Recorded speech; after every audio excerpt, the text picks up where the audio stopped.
Welcome into No Pun Intended, presented by Club Fantasy. I am your host, Joe Zollo. We are finally, now this is at least the first show I'm a part of, we're into playoff teams, folks. Oh my goodness.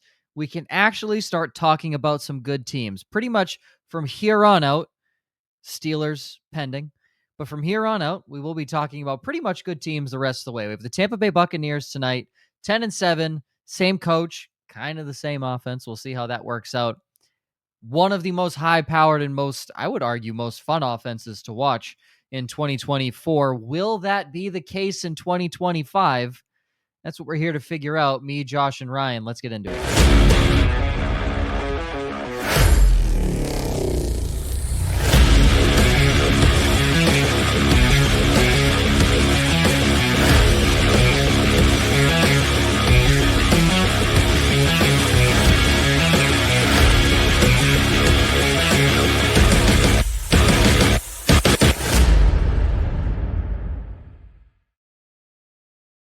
Welcome into No Pun Intended, presented by Club Fantasy.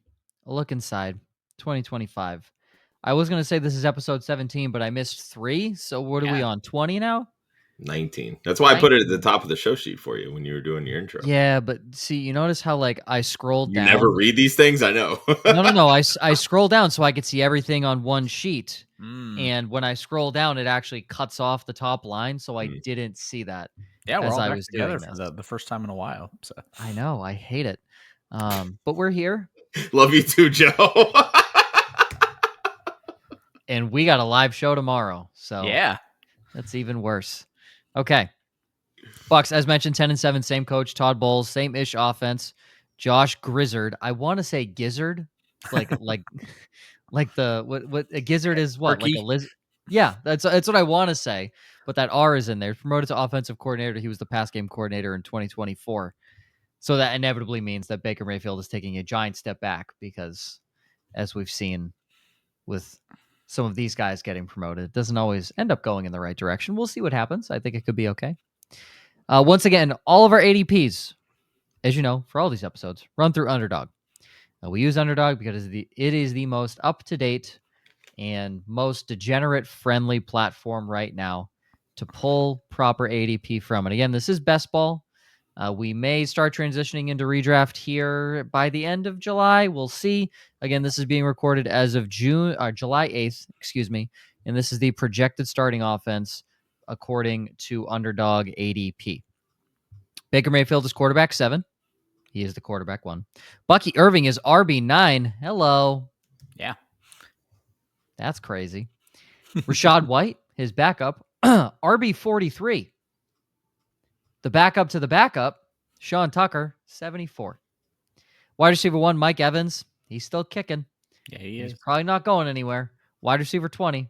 Chris Godwin is 32. Emeka Egbuka, 51. And Jalen McMillan, 68. I can't think of another wide receiver quadruplet. Quartet. Whatever. That's fine. Quartet. I think of fat white men in barbershop costumes. Like I can't get, so like none of these guys fit that bill. I mean, that is a barbershop quartet. You know why? Because there's 4 of them. Yeah, but like when I think that, I'm like, Have you oh, ever that's seen- that's specifically them. Have you ever seen a barbershop quadruplet? Yes. I felt like I wanted quintuplet. I know is that's is a thing. Yeah, so I went with quad for 4, and I knew it was wrong, but I went with it. I can't think of 4 receivers on any team inside the top 70. So that's pretty good. Pretty good riches there for Baker Mayfield, and then of course his tight end Cade Otton. He's tight end 24 now, but you wait until 2 receivers go down, and then he will shoot up to tight end 2. But for right now, he's tight end 24 and probably very appropriately being drafted in that spot. So this is a very interesting offense. This is a high-powered offense as of last year. Ryan, I mean, your favorite guy, Mike Evans. What are we feeling for this offense? I'm actually really surprised, Ryan, you didn't bold him to talk about in this. So I 100% bolded him and turned it off. I'm like, what am I going to say that they're not already going to hear? And I made the best bet. Well, can I say I think he's being drafted at his ceiling, so he's not great value right now. Oh, I don't agree with that at all. We'll fight about he just barely crossed 1,000 last year. And he was like wide receiver 13. He missed 4 games. Yeah. Because he's old. I like who's saying he doesn't do that this year. I'm saying I don't know. Yeah, 14 games, wide receiver 14. But yeah, you guys have heard me talk about Mike Evans in the past. If you want 1,000 yards, you're getting 1,000 yards, plain and simple. Yeah. But the offense in general, I was the guy who had a soft spot for Baker when the Cleveland fans turned on him and all the turmoil there. So for him to go to Tampa Bay with a Mike Evans, a guy I really enjoy, and to play so well, but I started getting into my like analytical feelings about like how many times are we going to change offensive coordinators on this dude and it's going to keep succeeding. And I, like you, Joe, part of me is like, oh, this is going to be a disaster. But the other part of me is like, it's probably going to be fine. He's played very, very well lately. He has arguably the best combined receiving core in the NFL right now, an excellent running game behind him. Everything about this offense screams fantasy friendly, and the defense is continuing to get older and likely worse. And that just means good things for the offense. Baker was, I think, one of only 3 quarterbacks last year to have 40 plus touchdowns. Like, it was just a bananas season, and it's an offense that I'm still in on, but hesitantly. Like, so where you're saying, you know, we're drafting Evans at his ceiling. I don't feel like that is his ceiling, but I'm also not like shouting from the rooftops to go get Mike Evans like I have for the last 3 or 4 seasons. Baker, I've seen people put him as high as QB5. I feel like we're pushing that a little bit. We're really banking on another 40 touchdown season because he doesn't give the most rushing upside. He's not incompetent as a rusher, but overall for fantasy, this is an offense where any piece of it that you walk away from your draft with outside of K-Dot, and I am not bought in, like Joe said, unless there's an injury. Any other piece you walk away with, I'm pretty happy with in fantasy football right now. Josh, the offense is going to be interesting to me. It's set up to do exactly what they did last year, right? Baker looked great. He had a career season. Bucky Irving came out of what felt like nowhere, considering he was a later round rookie draft pick at the running back position. Sean Tucker flashed, and he was basically left for dead after a heart arrhythmia that knocked him into undrafted free agent territory 2 years ago. You know, Mike Evans coming back. Chris Godwin injured, missed half the season. They spent a first-round pick on Egbuka. Jalen McMillan, a rookie last year, did some great things. K. Dotton popped when they called his name. So, like, they have playmakers really all across the board and from 1 to 4 on the depth chart at every position, it feels like. Yep. So, you know, there's a lot to like. But then you look at, all right, now a new offensive coordinator comes in. Yes, he was on the staff last year. 2 years ago, he was with Mike McDaniel in Miami. So are we getting a blend of, you know, the Miami offense and what Liam Cohen ran last year? Are we getting one or the other? Like, there's a lot of unknowns from a first-time play caller. Now, I also want to point out with Josh Grizzard, he was a wide receivers coach in Miami in 2020 and 2021. When Mike McDaniel came in, he kept him on the staff, but essentially demoted him. He became a quality control assistant and then took a wider or pass game coordinator position in Tampa. Can someone explain to me what quality control I have no idea. What is that no title? I'm going to look it up. You keep talking. We're going to find it out. What's interesting, Josh, though, is that's a similar path that Kevin O'Connell took in Minnesota. Kevin O'Connell survived like 5 coaching changes in Minnesota before. Well, he was also a quarterback on that team at one point, if I'm not mistaken. That's true too. Yeah. So there was some level of like, you know, organizational loyalty. Oh, I'm sorry. I'm saying Kevin O'Connell. I mean Kevin Stefanski. My apologies. Who with the Browns. Before he left the Browns in Minnesota, he had survived like 5 coaching changes. Not O'Connell, Stefanski. My apologies. So yeah, and we see that sometimes with some of these younger coaches, right? Like they'll survive, you know, a change in coaching staffs. And a lot of times it's typically when they're in some of those like entry level coaching positions.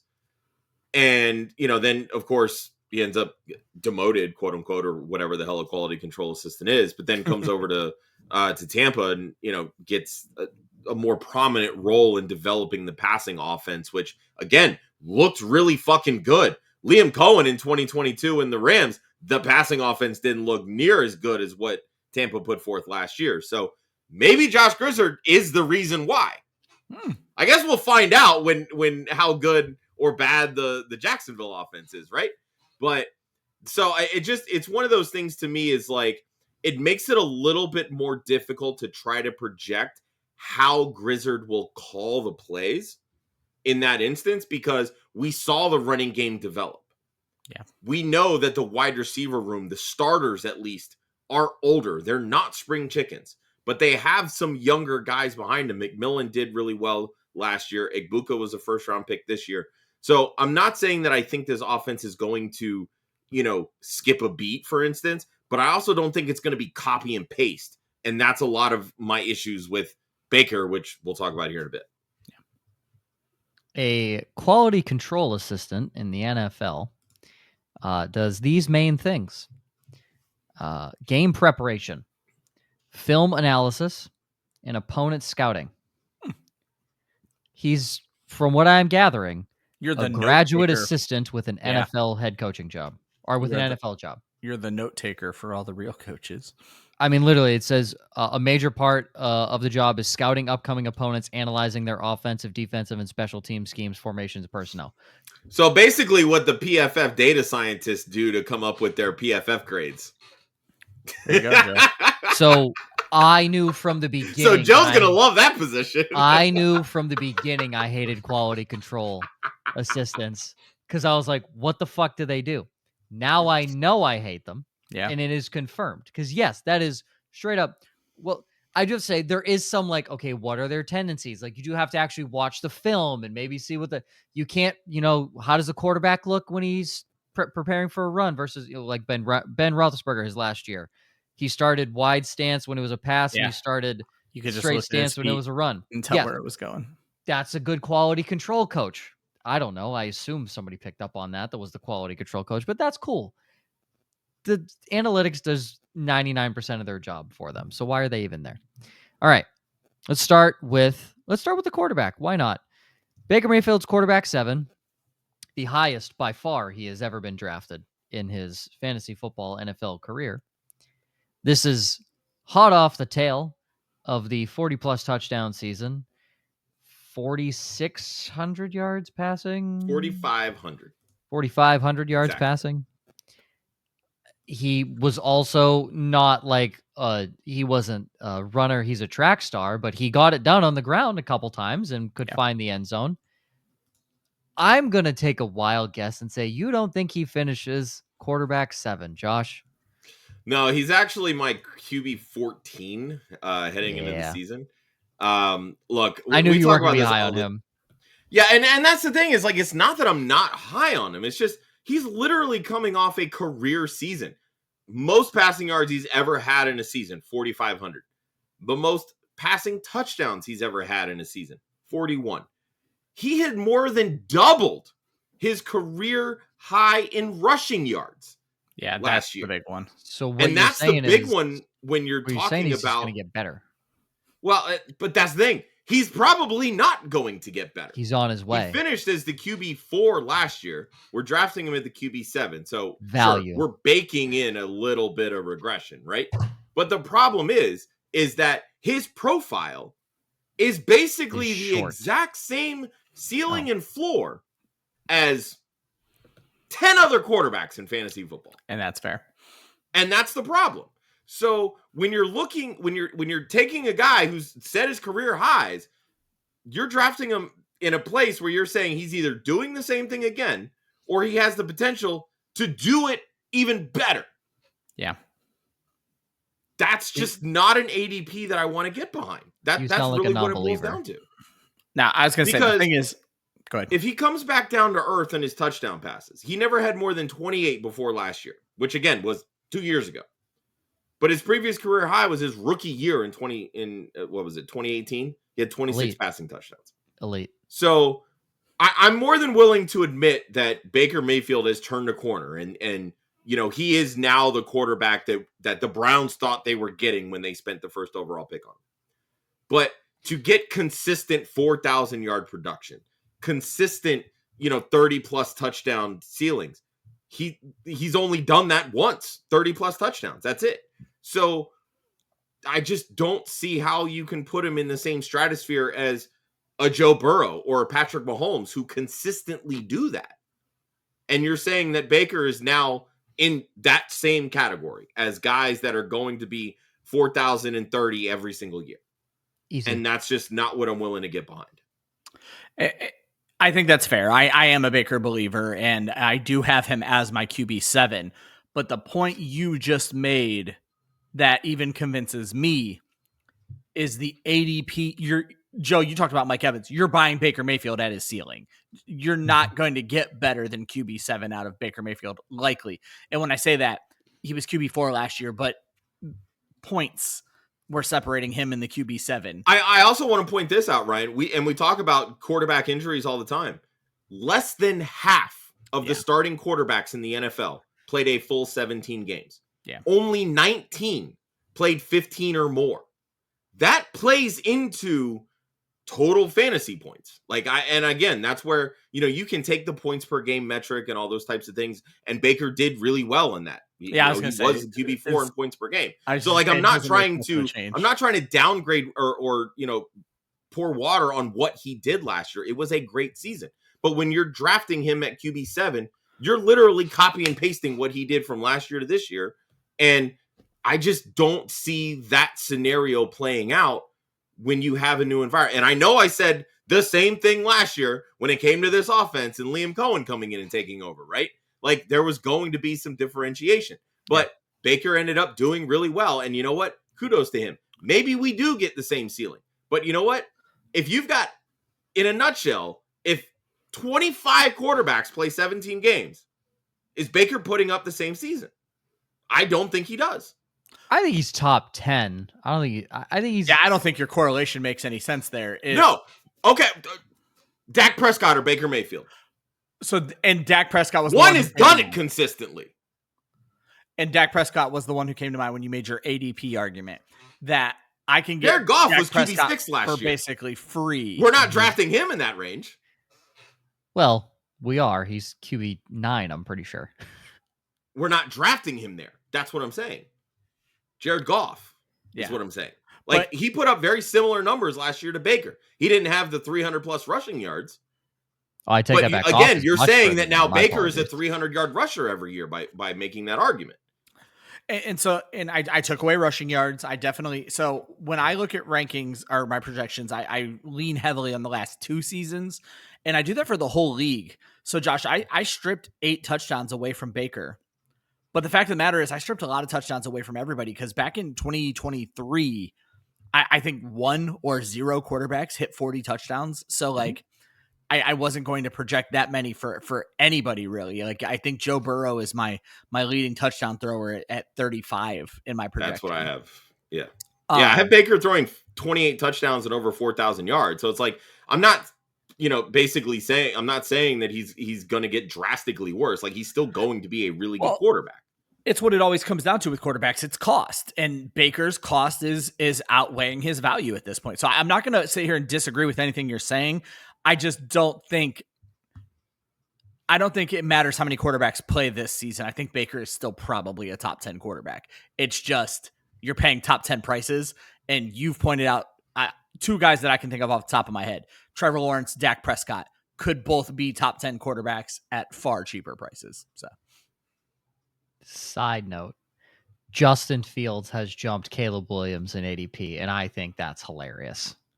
What?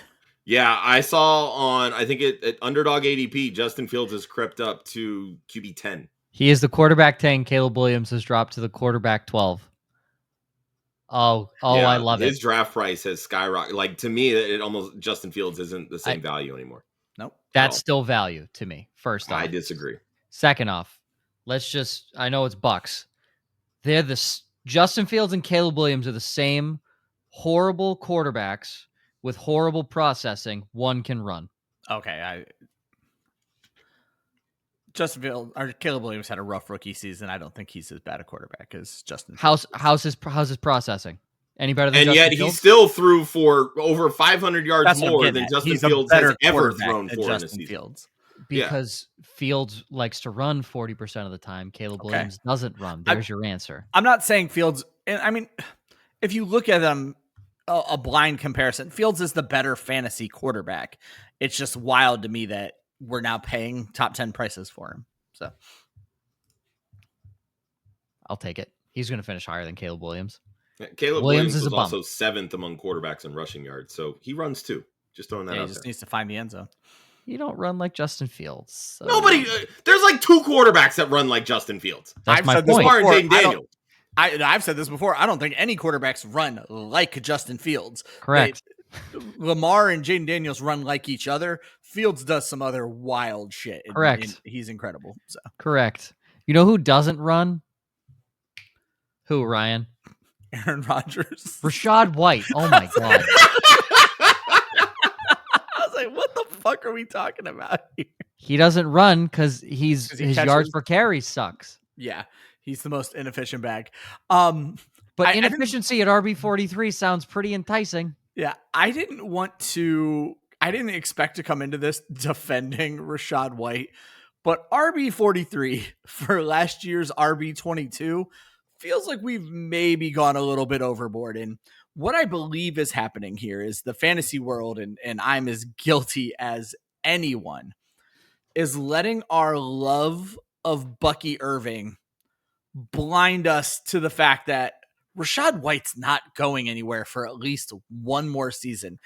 And every coordinator has used him basically the same. And this is a guy who was on the team last year, and I just don't see a drastic change. I do think he's going to start ceding more carries to Bucky Irving, but that's not what anybody cares about. What we care about are the targets. Rachaad White was targeted 57 times last year and caught 51 of those balls, which is just incredible. He also scored the most receiving touchdowns by a running back with 6 receiving touchdowns, tied with Achane, but still 6 receiving touchdowns for Rachaad White. At RB43, I don't know the ADP off the top of my head. I don't know that there's a better value at that range of someone who can jump up 20 potential spots at a position where we all love Bucky. What if fucking Bucky gets hurt? Like, there's a lot. It's the Sean Tucker show because he ran for over 6 yards a carry, and Rachaad White's at like 3.3. Let's be real here. We said that after Sean Tucker's blow up weeks, and the team just. I hope. I like Sean Tucker. I liked him at Syracuse. I'm a big Syracuse guy. I would love to see more Sean Tucker. I just don't know that anybody's going 50 carries last year, and that was with, like Josh mentioned, 6 yards per carry. Rachaad White's not going to score a ton of rushing touchdowns. That's going to be Bucky Irving and Sean Tucker. But I think his value in the receiving game is going to make him a flex option on a lot of your bye week problems that you're getting dirt cheap in redraft. I really want to know how much 10 personnel Josh Grizzard might want to run. And just line up like 4 wide receiver sets. I think that would be absolutely phenomenal. All Buck could Bucky run Irving and 10 all the personnel and put a running back out at receiver like the Patriots do. Yeah. Well, the other part is I'll be honest, I've not dug into the tape enough to know if Rachaad White is just this great pass blocker, and that's why he keeps getting this role. I mean, in terms of PFF grades, he was at 68.3 among running backs. That's not terrible. So, I mean, that's not.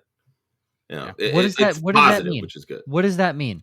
That's his grade. What does that mean? What, like, that's a D. That's a D in school. That's a D. That's a failing grade. Like, what? Nah. So that's bad. The highest grade is probably the 80s. So he's okay. So like, we need to see it on a scale. So then he's a B+ in Madden. Like, I need to know what that means. 68 means bad. Like, in any form of grading, 68 means you're bad. right. So the highest with was James Conner at 76.9. Oh, okay. Wow. So Rachaad White's one of the best blocking running backs in the NFL by that. Yeah, metric. he was. Like, that's he was 8th among running backs in pass block grade. okay. So he's one of the best pass blocking running backs in the NFL. Now, if you want to talk about like a true pass blocking setup, which is a little bit different versus like overall, you're going as low as 22 for Rachaad White at 55.2.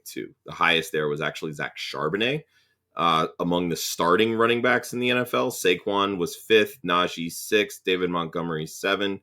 Chase Brown actually had a pretty high pass block grade. He's a fucking 9th. dog. I was going to say that's not the value in Rachaad White, though, is having him as a true pass blocker. Correct. His value is being out there as in passing downs and then breaking off and being the outlet. Yep. So, which is where the overall comes into play a little bit more.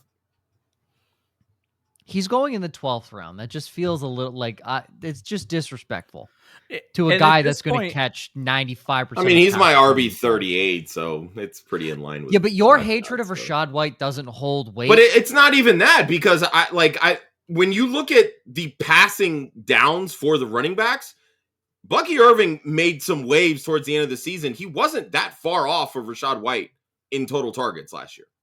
I'm sure he wasn't. So that should tell you, with Bucky taking the big explosion, those numbers are likely going to flip. And I don't think Rachaad White's going to overtake him when it comes to that's a small dude. He cannot take on much more of a workload. He's going to have to do one or the other.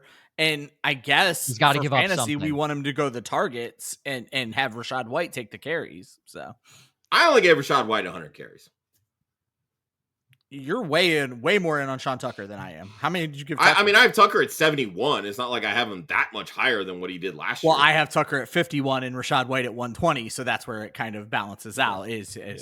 I think the roles stay very similar to what they were last year. I ceded some carries to Bucky Irving. I do have Bucky with more targets. I want to throw out there, I'm not a Rachaad White hater. I also have him at 39. I'm not talking about flat out production. I'm talking about upside. And there's a ton there for Rachaad White right now. In the 12th round, this is not the kind of pick where I don't want him to be my RB3. I want him to be my RB5 and hope that something happens. And if I have a deep bench and I drafted Bucky Irving, I'm taking Rachaad White. And the pass catching upside, he can be a fill-in flex if ever needed. Exactly. That's exactly how I get that aspect of it, 100%. Well, I just think with the improvements at wide receiver, his receiving touchdown potential is just gonna go way, way down at that point.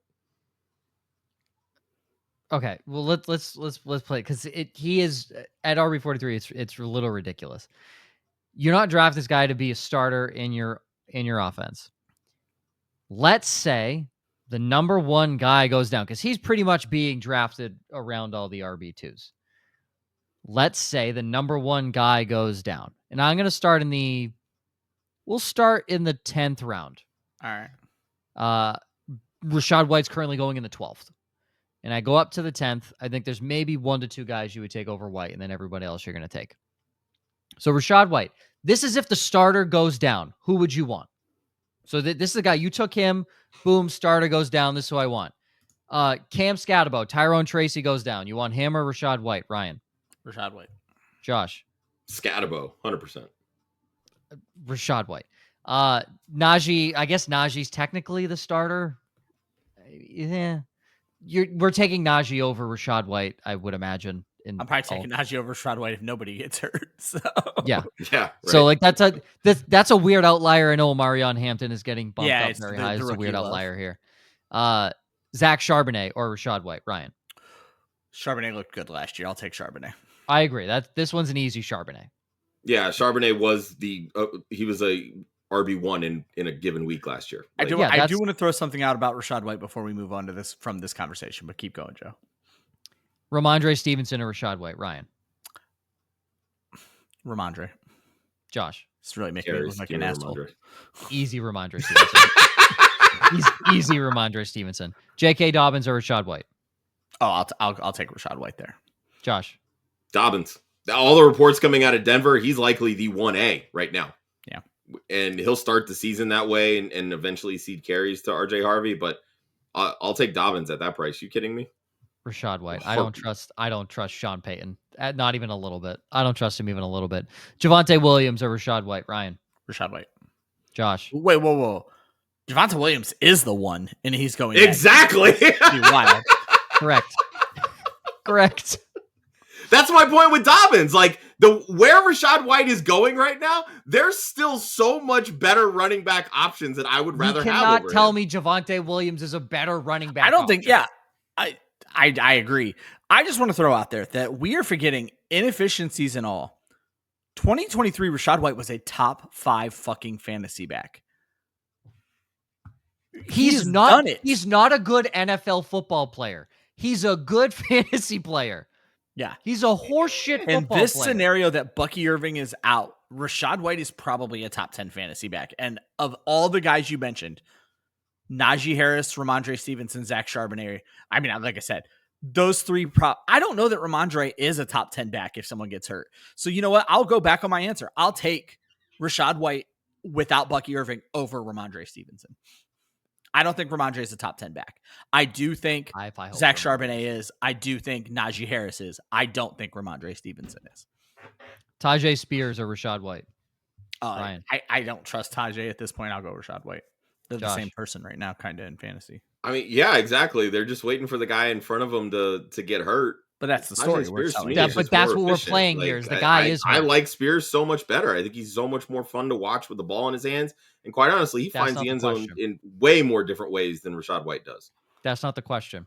Tajay Spears is a more efficient runner than Rachaad White. So give me Tajay Spears, plain and simple. Rachaad White scored 3 rushing and 6 receiving touchdowns last year. How is Tajay Spears finding? Tajay Spears scored 4 touchdowns in 3 games last year. Okay, so he had 3 good games. Rachaad White had okay, because he was hurt all fucking year. Remember when you said, Joe, your hatred of Alvin Kamara doesn't make any sense? Oh, because I kept saying he's inefficient. The only bad thing about Tajay Spears is he doesn't have an ACL. That's literally the only bad thing. I also don't have an ACL. This isn't the game. This isn't the game. You yelled at me because I said Alvin Kamara is a horrible draft pick because he's incredibly inefficient as a running back. But volume plays into it. Rachaad White is not Rachaad White is the starter. Rachaad White got volume 2 years ago. At this point, he was the going RB5. to get volume. But the even game, if he ends up Joshua, with Bucky Irving getting hurt. I'm sorry. The game is the starter's hurt. The game is the starter is hurt. So if you just said he got all the volume 2 years ago when he was the Tampa's starter, still going to split between Rachaad White and Sean Tucker. Okay, so he's RB13. No, listen to me. If Tony Pollard gets hurt, Tajay Spears is the guy. He's getting all the volume. That is literally what happened last year. You do not disrespect Julius Chestnut. Stop. Just stop. You literally just said that's the point of the game. That's Tennessee's offense. I'm sorry, if we're arguing Sean Tucker and Julius Chestnut, they're in the same NFL category. No, they're not. You shut up, Joe. I'm sorry I said what I said. All I know is Josh is not playing the game correctly, so we're going to stop this because you just proved a point right there with all the I understand Rachaad White's passing upside. I get that 100%. I don't think but you do. If you're telling me Sean Tucker came in and balled out when Bucky Irving was just getting going. He's a better runner than Rachaad White. They're going to split carries. It's not going to be one guy gets all the volume if Bucky gets hurt. Is Sean Tucker catching passes? That's what I'm getting at. No. I don't think he is. I don't think he is. No, I don't wish any injury upon anybody, but Bucky, please. I mean, he had 12 targets in the games that he played last year. Like they're not just not throwing to him. Bucky, please, just minor hamstring injury for like 6 weeks. We need to see this experiment play out. Just please. I'm drafting Rachaad White now out of fucking spite in every league. Out of spite. He's going to be my RB7. Like, I already know I won't ever need to use him, but if he does come up, it's going to be great. Emeka Egbuka. I will answer this question because we're running up on time. Training camp story to watch. How quickly is he going to climb up the target ladder? The moment one of the first 2 miss a game. That's it. He is unbelievably talented. The way they're talking about him in camp, though, he's going to be heavily utilized very often. And people that want to hop on board the Kate Otten train, it ain't happening. Nope. Egbuka is going to be very heavily involved in this offense. And that's what makes Jalen McMillan's ADP so interesting to me, because it just hasn't caught up to the fact that the team drafted Egbuka.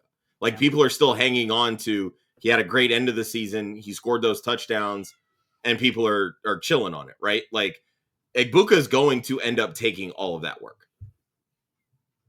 Best bets on the season. Top 3. Josh, you got Chris Godwin over 1,000 yards. That's plus 225 on DraftKings.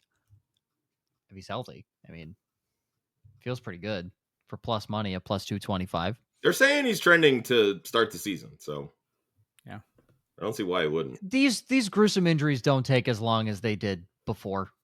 Well, even then, he got hurt in the middle of the season, so Yeah, I like don't week think 8 that wasn't. Yeah. But even then, if it like go back 10 years, that player was not playing until week 8 the following season. Until Adrian Peterson, that was still viewed as a career-ending. So career-ending injury. Oh, let me just rush for 2,000 yards the next season. Thank you. Yeah. Imagine if he played in the 17-game season. I remember watching a documentary about how he like walked off of the operating table, and that had never happened before. Like, it was fucking wild. Menace to society. Top 6 running back of all time. Mm-hmm. If not top 5. I have him in my top 5, but arguable. Ryan, you have Mike Evans over 1,000 yards receiving at -1. I mean, he hasn't ever not done it. This bet has hit every year he's been in the NFL, folks. And it's -110, but it's, I mean, I was gonna say, and this year would tie him with Jerry Rice, correct? This would be year 11, or would this year be no. He beat it already. He beat it. No, because Jerry had 11 straight. 11 straight. Okay, yes. Over 1,000. Nobody has started a season the way our career Mike Evans has. He's beat. That's what I'm saying. Because last year, I believe, was it year 10 or year 11? Last year was 10. So this will be 11. So this year would tie that record. So yeah. I would bet that 100%. He's going to at least tie it. Not that Mike Evans is a bad receiver by any point, but Jerry Rice, Mike Evans just feels like a weird to be having, like I said, and I respect the hell out of Mike Evans. I was thinking about the gravity of that comparison the other day as well, though, where I was just like, this guy is great. Oh no, I'm wrong, by the way. He has done it for 11. This is 12. Okay, so last year was 11. All right, so make 12 to break it. Okay. That's just like, again, quick side. Has Mike Evans ever been, like, if you were to rank the receivers in the NFL, he's probably like maybe cracked the top 5 once or twice. But like, if you were to ever listen his career, top 5 receivers in the NFL, he might have never cracked his the top name 5. Never came up. I'll make the perfect comparison here. Mike Evans is to the wide receiver position historically what Frank Gore is to the running back position historically. They're all-time greats, but never once were they ever viewed as like top 3, top 5 guys at their. I feel like you could rank Gore 5 a few times. Nope. I don't think so either. He played he played with a hell of a group around him for every year of his career. And that's kind of with Evans. It's just, and the other part is, I mean, he came in with Odell. A lot of it's durability. I mean, Frank Gore was insanely durable at the running back position. The best ability is availability. Yeah, exactly. But Evans has missed time and still pulled it off. What I was going to say, though, is, and we can wrap this up on Evans, is interestingly enough, I love Mike Evans. But he's also the kind of wide receiver I usually bitch about because you don't know if you're getting 50 points or 5 points. But man, those end of season numbers look great. And if I can bet on Mike Evans to hit 1,000 yards, I'm betting on Mike Evans to hit 1,000 yards. Yeah, I would as well. And then mine defensive side, go over on Kalijah Kancey's sacks. Yeah. That boy looked good. I saw a bet for Hassan Reddick 10+ sacks, and I spit out my smash drink. it. That shit was hilarious. I would bet so much money that what's the under on 5? Like, what are the odds on under 5? And I mean, no, all it was it was just like the line. It wasn't like an over under kind of thing. It was just it was one of the DraftKings ones. I can't remember what it read, but it was like a team special kind of thing. The way that they do it, under. But yeah, that shit cracked me up. Also, shout out to the king, Levante David. Yes, absolute menace, still playing the fucking game at the highest level. Arguably another guy you would probably never ranked him inside the top 5 in the middle linebacker position when he was playing. Oh no, I feel like David was a top 5 middle linebacker. He was always forgotten about. He should be, but he was always forgotten about. I love Levante David. Him and Bobby Wagner always kind of reminded me of each other and played almost the exact same time. They're still playing at the exact same time. Well, I meant like, did they come in the same year? I feel like they did. I wonder if they came in. What I mean to say is I felt like they've been in with each other the entire time of their careers. I will tell you as I quickly look up Mr. Wagner. They did come in at the exact same year. They were both second round picks in the 2012 draft. What a fucking second round that was for Seattle and Tampa Bay. As we all know, Pete Carroll can't draft in the first round, so he's pretty good at the other rounds, though. I think got Sherman that draft, too, or 2011, one of the other ones. Yeah. All right, folks, that's the Bucs. This has just been the Rachaad White show, and we're not mad about it. This is going to be the Rachaad White show. Come back next year when I've drafted Rachaad White and he finishes top 10 due to a Bucky Irving strained hamstring for 8 weeks. He pulled a Keenan Allen, and everything's going to be great. For Josh, Ryan, myself, you can follow Club Fantasy on Facebook, Twitter, and Instagram at Club Fantasy FFL. The URL, clubfantasyffl.com. Next week is the Denver Broncos. They'll officially get us into episode 20. Another fun team. Another team I can't wait to make fun of the head coach for. Oh, we love Sean Payton on this show. Always remember, defense wins championships, offense wins fantasy football. We will see you on the